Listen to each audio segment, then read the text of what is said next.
ప్రపంచవ్యాప్తంగా ఇప్పటి వరకు 100 హత్యలు జరిగాయి. న్యూక్లియర్ శాస్త్రవేత్తలు, అణు శాస్త్రవేత్తలు లక్ష్యంగా చేసుకుని 100 మందిని శాస్త్రవేత్తలను హత్య చేశారన్నమాట. 1944 నుంచి 2025 వరకు ప్రపంచవ్యాప్తంగా దాదాపు 100 మంది శాస్త్రవేత్తలను శత్రు దేశాల దాడులు హతమయ్యారన్నమాట. అణు శాస్త్రవేత్తను ప్రధానంగా లక్ష్యం చేసుకుని దాడులు చేయడం అన్నది అణుయుగం ప్రారంభం నుంచే ఉన్నది. 1944 నుంచి 2025 వరకు ప్రపంచవ్యాప్తంగా దాదాపుగా 100 మంది శాస్త్రవేత్తలు శత్రుదేశ దాడులు హతమయ్యారు.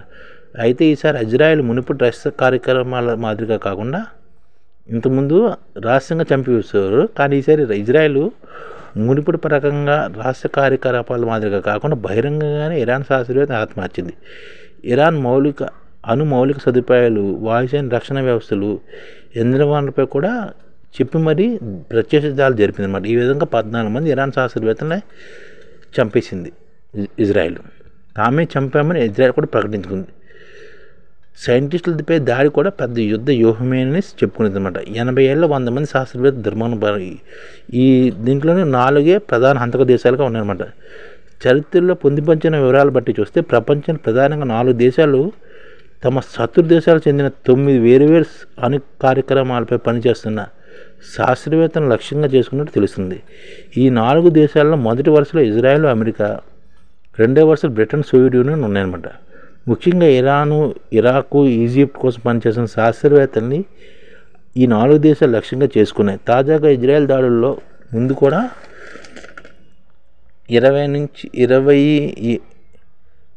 మంది వరకు కూడా 20 మంది చంపేశాయి.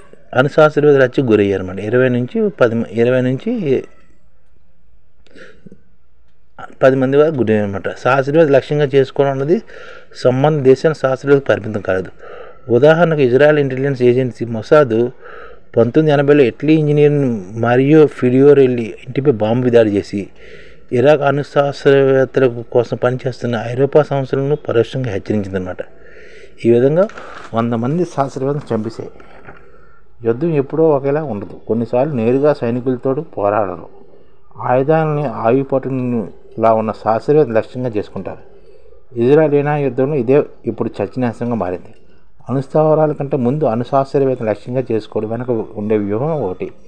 కీలకమైన సాంకేతిక పరిజ్ఞానం ఉన్న వ్యక్తులను నిర్మూలించడం ద్వారా అణు కార్యక్రమాలను ముందుకు సాగకుండా నిలువరింపజేయడం, సంస్థాగతమైన ఆయువు పట్టును పూర్తిగా దెబ్బతీయడం అన్నమాట. ఇరాన్ విషయంలో ఇప్పుడు అదే జరిగింది. 2020లో ఇరాన్ అణు శాస్త్ర సూత్రధారి మొసేన్ ఫక్రియాజాను చంపడం వెనక ఇజ్రాయెల్ ఇంటెలిజెన్స్ పన్నిన వ్యూహం లక్ష్యం కూడా సరిగ్గా ఇలాంటిదన్నమాట. ఈ విధంగా ఇరాన్ అణుబాంబు బలాన్ని దెబ్బతీసే లక్ష్యంతో జూన్ 13న ఇజ్రాయెల్ ప్రారంభించిన ఆపరేషన్ రైజింగ్ లైన్ కనీసం 14 మంది అణు శాస్త్రవేత్త హతమార్చింది. ఇరాన్ అణు భౌతిక శాస్త్రవేత్త అయిన ఇస్లామిక్ ఆజాద్ యూనివర్సిటీ అధిపతి అయిన మొహమ్మద్ మొహిద్ టెహ్రాన్ని, ఆ దేశ అణుశక్తి సంస్థ మాజీ అధిపతి ఫిరేడౌన్ అబ్బాసి దబానీ వంటి ప్రముఖులను కూడా మరణించిన వారిలో ఉన్నారు.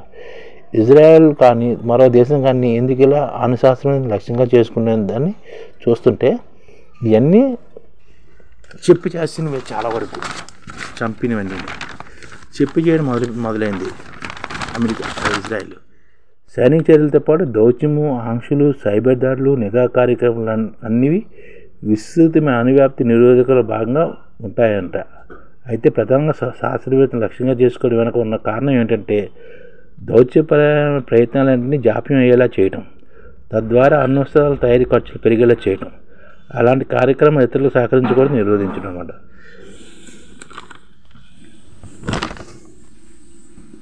శాస్త్రం హతమార్చడం అనేది బలమైన సంకేతం పంపుతున్న శత్రు దేశాల దూకు తగ్గిస్తున్న పరిస్థితులు అన్నమాట.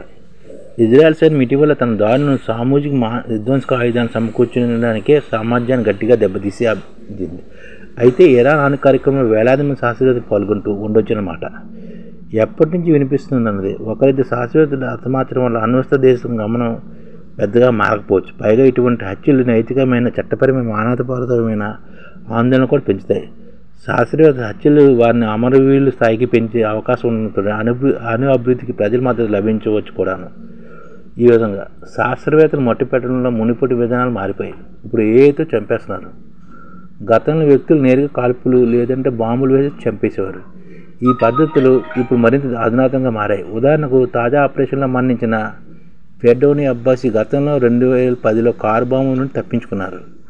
ఇరాన్ చెందిన సుప్రసిద్ధ అణుశాస్త్రవేత్త ఫక్రీజానీ హత్య అప్పట్లో ఒక సంచలనం. అతని కదలికపై ఇజ్రాయెల్ ఇంటెలిజెన్స్ సంస్థ మొసాద్ 2019 నుంచి నిఘా పెట్టింది.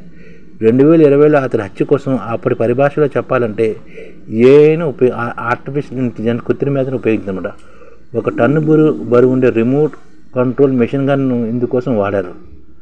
అత్యంత రహస్యంగా ఈ గన్ విడిభాగాలను ఇరాన్లోకి తీసుకొచ్చారు. వాటిని ఒక చోట అమర్చి ఫక్రీజా ప్రయాణిస్తున్న దారిలోని ఒక పాడుపడిన వాహనంలో ఉంచారు. అతడు భార్యతో సహా ప్రయాణిస్తుంటే కేవలం ఒక్కరికి గురిపెట్టారు. మొత్తం 15 బుల్లెట్లను కేవలం నిమిషం వ్యవధిలో ప్రయోగించారు. కారులో అతడి ప్రక్కన ఉన్న భార్యకి ఏమీ కాలేదట. హత్య జరిగిన సమక్షణమే మెషిన్ గన్ను ఉంచిన వాహనం కూడా పేలిపోయి అందులో ఎలాంటి అనుమానాలు లభించలేదట. ఈ మొత్తం ఆపరేషన్ ఇరాన్ వెలుపల ఒక కమాండ్ సెంటర్ నుంచి నిర్వహించిన విశేషం అన్నమాట. అంటే ఆర్టిఫిషియల్ ఇంటెలిజెన్స్ ఉపయోగిస్తూ చంపేస్తున్నారు అణుహత్యలు. ఈ విధంగా అంటే ఒక ట్రక్లో పెట్టి మిషన్ గన్లు పెడుతున్నారు.